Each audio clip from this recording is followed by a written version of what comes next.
నమస్తే, నేను వంశీ. Welcome to news chips. Bharat పాకిస్తాన్ల మధ్య ప్రత్యక్ష చర్చలు జరగాలి అని చెప్పి అమెరికా భావిస్తోంది. అయితే చర్చల పరిధి, స్వభావం, వాటి కాల పరిమితిని ఇరు దేశాలే నిర్ణయించాలని అగ్రరాజ్యం పేర్కొంది. ఇక విదేశాంగ శాఖ ప్రతినిధి మాథ్యూ మిల్లర్ ఒక కీలక ప్రకటన చేశారు. ఆయన ఒక ప్రశ్నకు సమాధానమిస్తూ ఈ కీలక వ్యాఖ్యలు చేశారట. భారత్ పాక్ రెండింటితోనూ బంధానికి అమెరికా విలువిస్తోందని అన్నారట.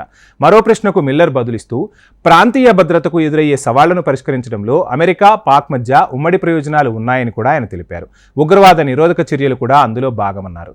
అందరికీ తెలిసిందే, ఒకవైపు ఉగ్రవాదము నశించిపోవాలి అని చెప్పి పెద్ద ఎత్తున నినాదాలు చేసే అమెరికా, పాక్కు మాత్రం ఎప్పుడూ సహాయం చేస్తూనే ఉంటుంది. పాక్లో ఉగ్రవాదులు ఉన్నారన్న విషయమూ తెలుసు.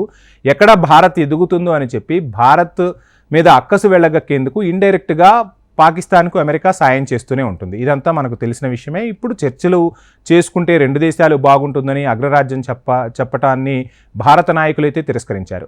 పాక్ అగ్రనాయకులతో నిరంతరం సంప్రదింపులు వారు కొనసాగిస్తున్నారట. ఇక పుల్వామా ఉగ్రదాడి తర్వాత భారత్ పాక్ మధ్య సంబంధాలు ఎంత ఘోరంగా క్షీణించాయో ప్రపంచ దేశాలందరికీ తెలుసు. ఉగ్రవాదులకు ఆశ్రయం ఇచ్చే విధానం విడాలని భారత్ పదే పదే పాక్కు చెప్తూనే ఉంది. ఆ తర్వాత ఇరు దేశాల మధ్య చర్చలు, సత్సంబంధాలకు బాటలు ఆటోమేటిక్గా పడతాయి అని కూడా భారత్ స్పష్టం చేసింది. అయినప్పటికీ సీమాంతర ఉగ్రవాదాన్ని ప్రోత్సహిస్తూ భారత భద్రతకు ముప్పు పెట్టే కుటిల ప్రయత్నాలకు దిగుతూనే ఉంది దాయాది దేశం పాకిస్తాన్. ఇలా ఓవైపు హింసను ప్రోత్సహిస్తూ మరోవైపు చర్చలకు పిలిస్తే తాము అంగీకరించే ప్రసక్తే లేదని భారత్ తేల్చి చెప్పింది. ఉగ్రవాదాన్ని వీడే వరకు చర్చలకు తావులేదని స్పష్టం చేసింది.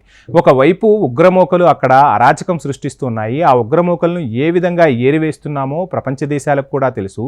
ఏ విధంగా ఈ గత 6 నెలల నుంచి పాక్లో ఉన్న ఉగ్రవాదులు హతమవుతున్నారో కూడా తెలుసు.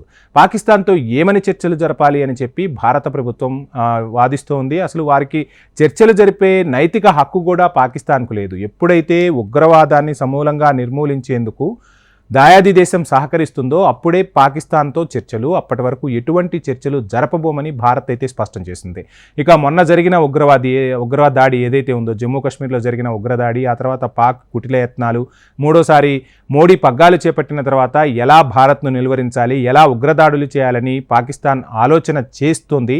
ఈ ఆలోచనలు ఇంతటితో విరమించుకోకపోతే మాత్రం మరో సర్జికల్ స్ట్రైక్ను పాకిస్తాన్ ఖచ్చితంగా చూడాల్సి ఉంటుంది. ఈసారి జరిగే సర్జికల్ స్ట్రైక్ ఎంత తీవ్రతతో ఉంటుందో కూడా పాకిస్తాన్కు తెలుసంటున్నారు భారత పాలకులు. చూడాలి మరి, దాయాది దేశం ఇప్పటికైనా బుద్ధి తెచ్చుకుంటుందా, లేదంటే ఆ తోక కత్తిరించేందుకు భారత ఆర్మీ సిద్ధంగా ఉంది. భారత ఆర్మీ దెబ్బ మరొకసారి పాకిస్తాన్ రుచి చూడబోతుందా అనేది మాత్రం చూడాల్సిందే.